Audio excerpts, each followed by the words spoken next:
Hey y'all, Halfmilesniper here, and we're back at what I consider the happiest place on earth, Whittington Center in Raton, New Mexico.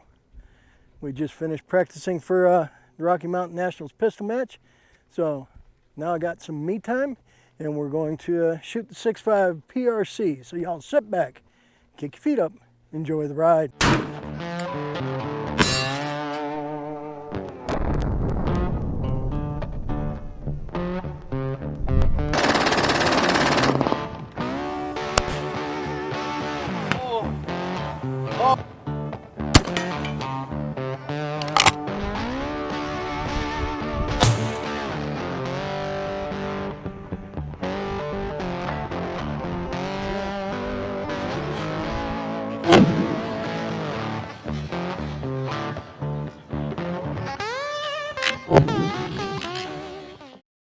Okay, well, we're here at the target, and what I've got,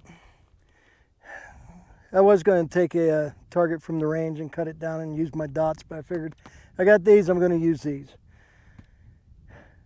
We're going to take our first shots, which are fouling shots, on this square with 156 grain burgers.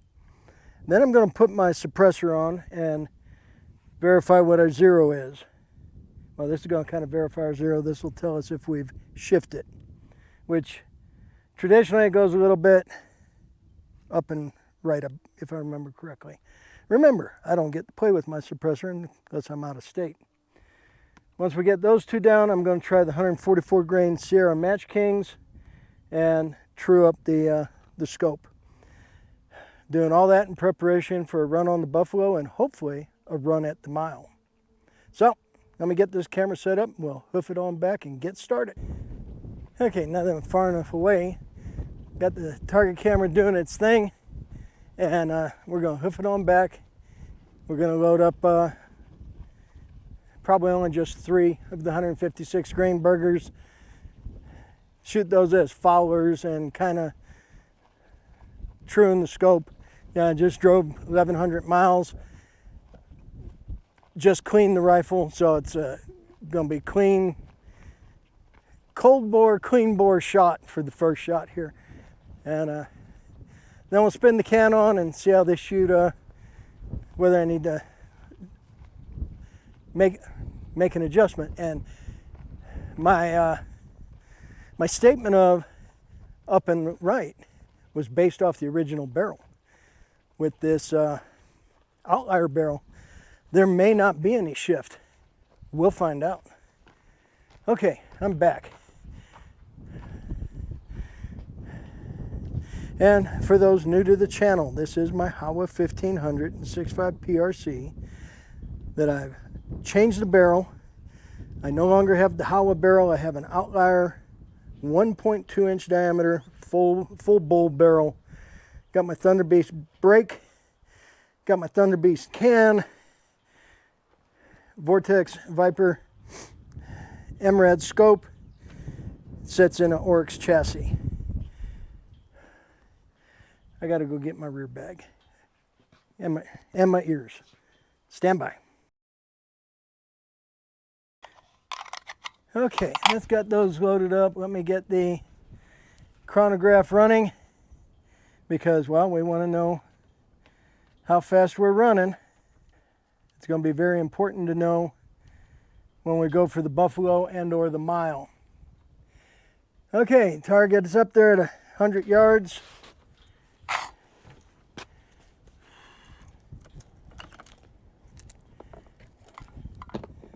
I've been shooting pistol all day. I think I want to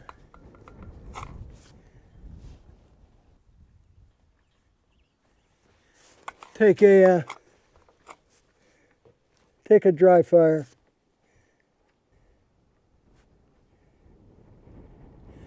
Hang on, I got the wrong glasses on. Let me go get them. Yeah, I was wearing my regular seeing glasses. No wonder everything looked incorrect. I could have swore I had a lever on this one. I might be confusing it with my 6 Creed. Okay. Dry fire only.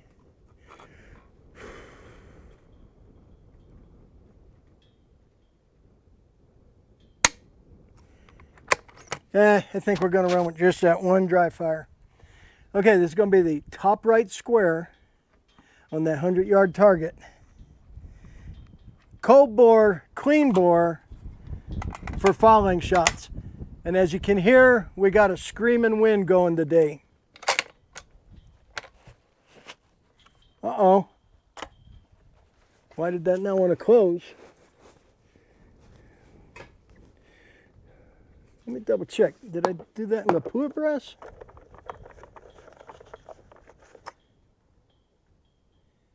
Nope, that's in nozzler brass.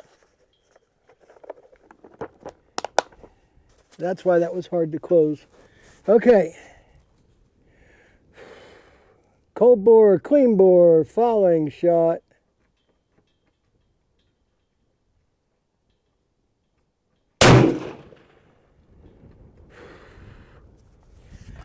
.844.8.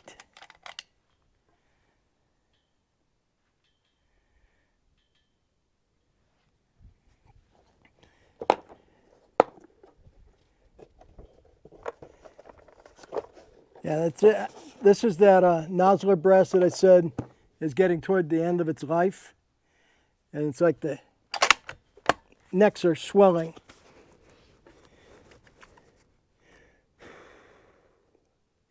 Shot number 2.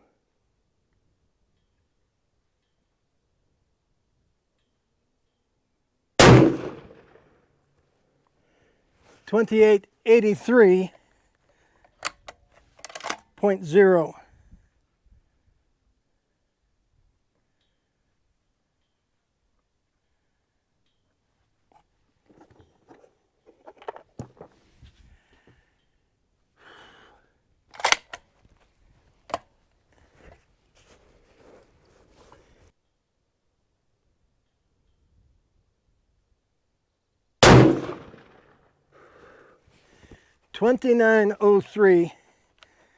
.3.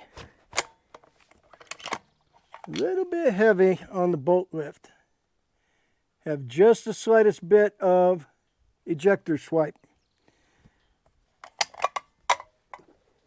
In this temperature,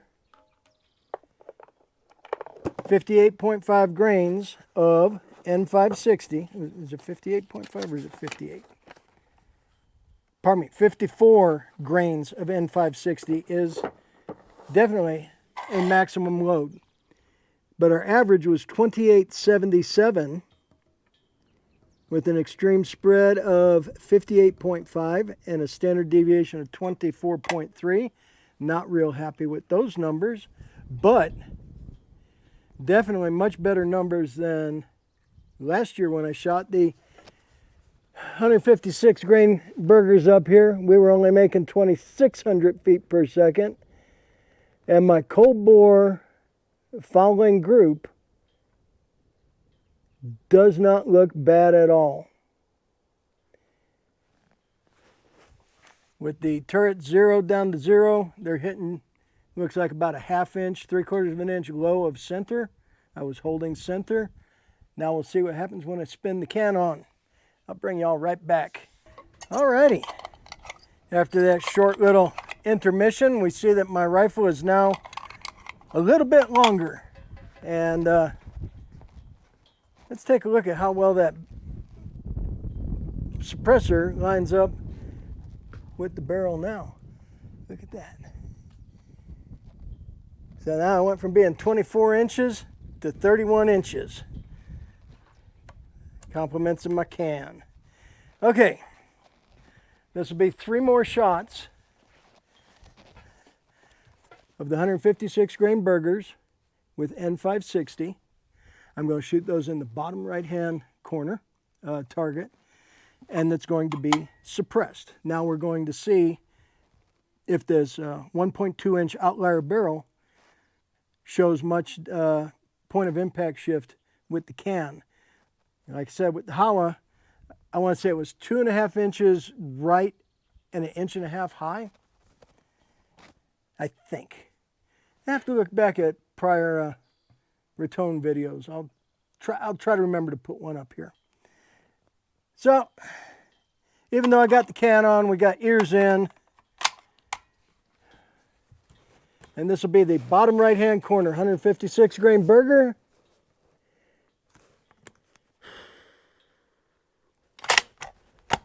Here we go.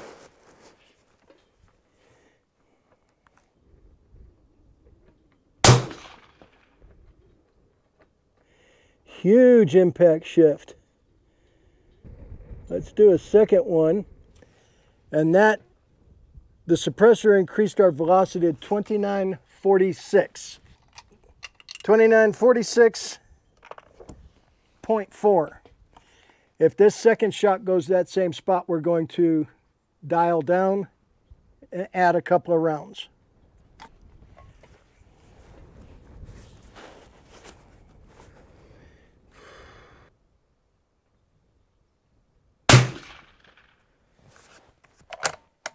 $29.12.3. So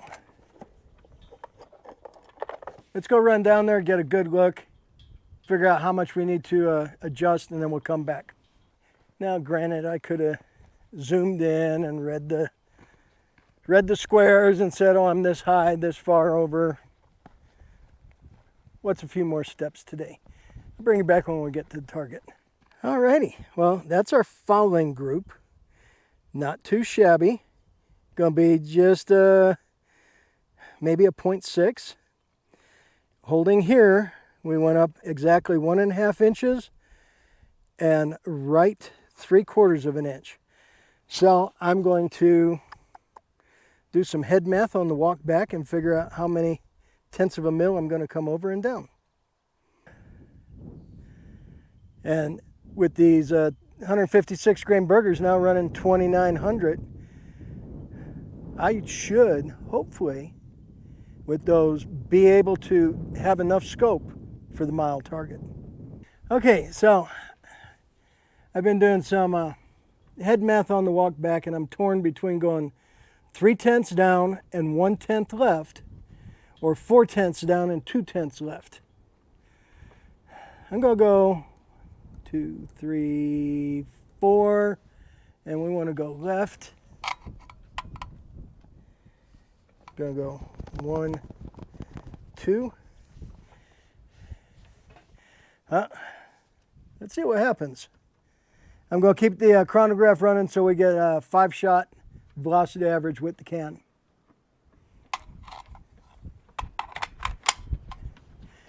I got three rounds in the magazine. We're going to go back to that bottom right-hand corner.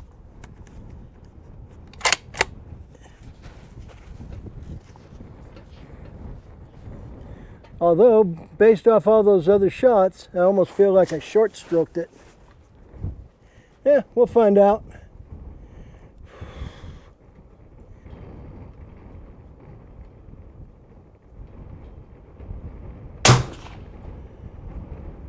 Way too much.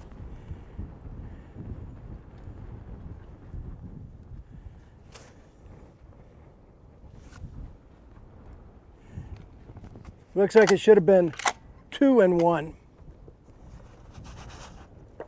So I adjust it. We'll see where the next 2 land.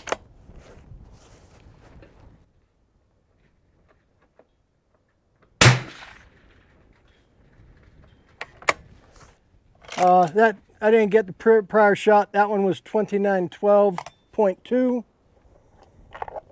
and I couldn't get any more centered than that was.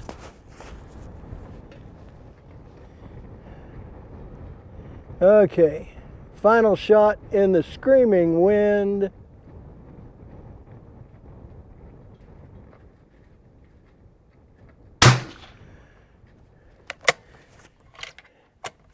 Two tenths down, 1/10 left was the ticket. Gun is zeroed for the can and 156 grain burgers right now. Our 5-shot average was 29.6 16.6. I had an extreme spread of 57.1, a standard deviation of 18.5. A little bit higher than I like, but seems to be shooting good. Okay, I want to go recheck that target camera, and then we're going to test the 144 grain SMKs. I'll be right back. Alrighty, so these were our first two with the can on that showed our point of impact shift. So it actually came up farther because I forgot to factor these in. And I overmathed, came down, fixed it, and put two almost touching.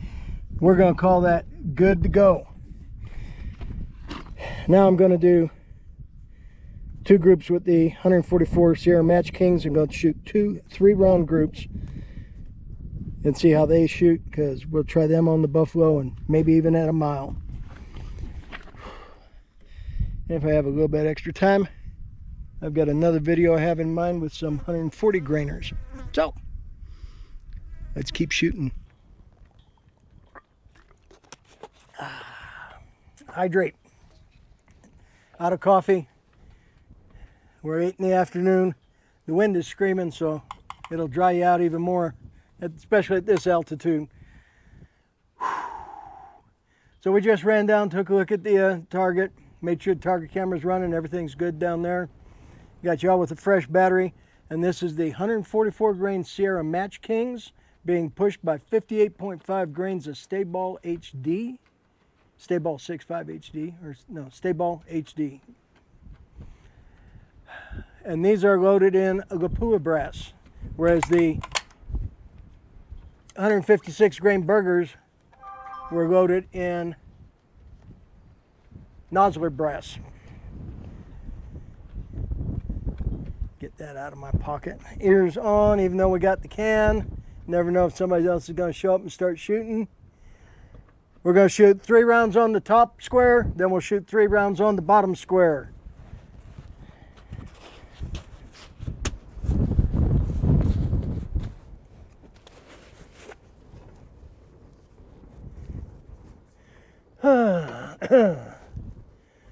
Okay.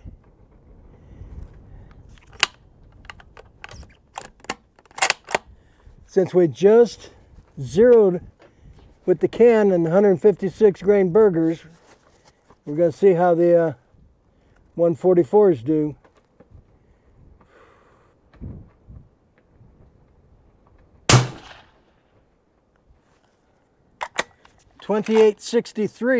.1, and that little bit of left, that could have been me, that could be the wind. Let's see what happens.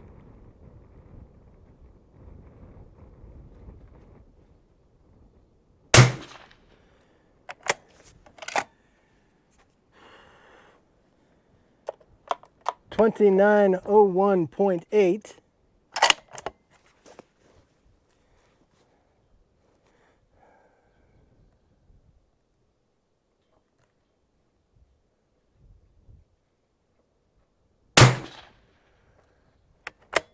.2899.7.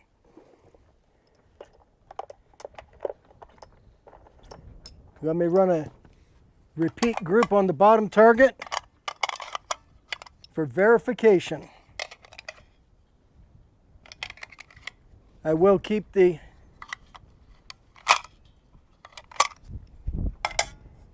chronograph running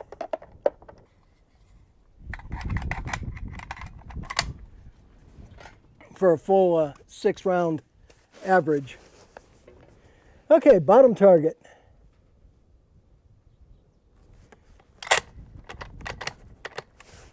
Okay. Interesting. That's why it hung up. Told you the nozzle brass was at the end of its life.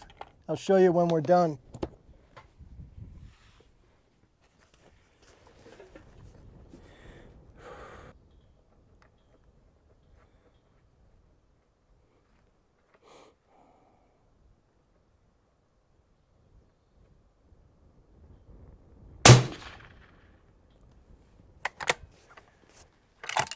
2864.4.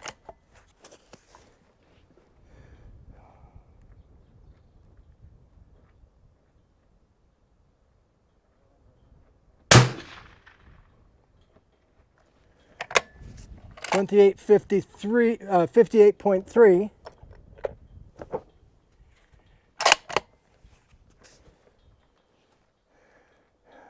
And that looks like just me getting tired.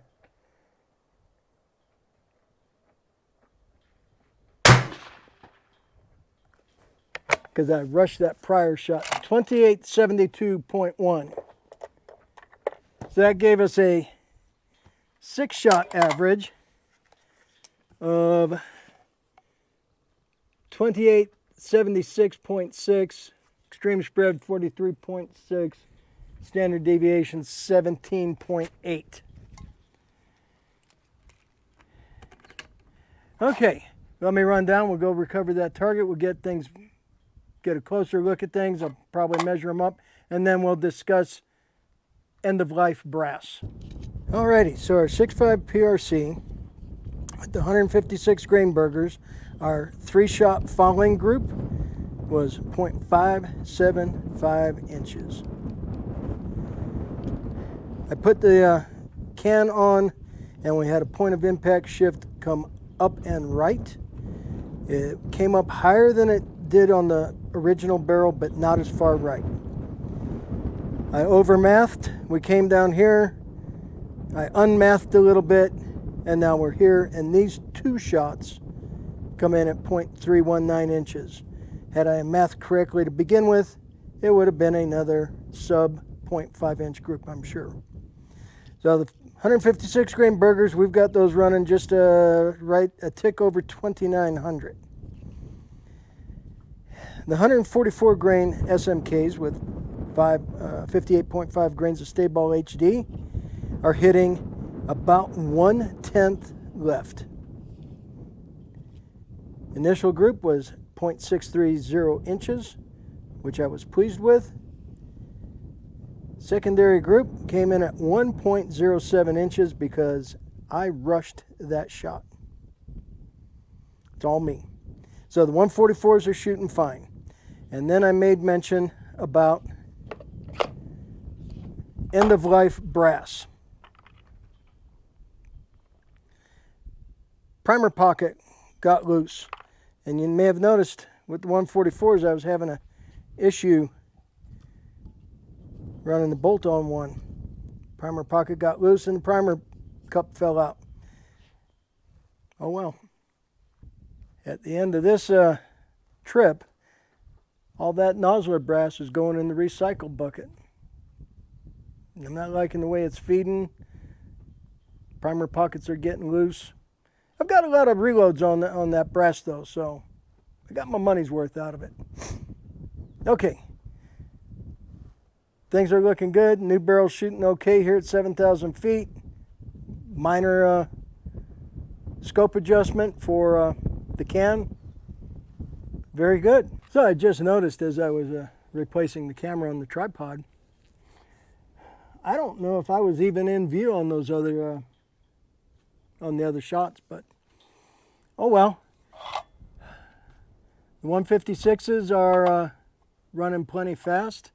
I should have enough scope to not have to do any holdover. I will play with the ballistic calculator in that tonight. The 144s are shooting fine. At distance, I'm going to leave it right where it is because spin twist or spin drift will probably put me right on the money. Knock on cement. And yes, for those who don't like Mr. Wobbly Table, we're on cement benches here. I prefer my old wobble table, but that's me. Okay, wait. I appreciate y'all hanging with me. We're in the prettiest range in the country in my eyes. The range at Whittington Center in Raton, New Mexico. So, as always, Halfmilesniper reminding y'all, stay strapped or get clapped, carry everywhere where you can, get a CCW if you need one. I'm a little concerned about what's coming down the line, so everybody needs to be prepared. Hope y'all enjoyed this. We will be doing a little bit more 6.5 PRC with some different ammo here soon while we've got the range at our disposal, but that's a different video. So, as always, Halfmilesniper reminding y'all, stay safe, keep shooting. We'll catch you next time.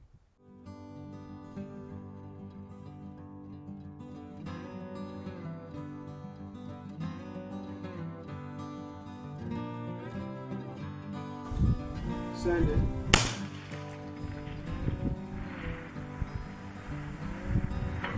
Hit.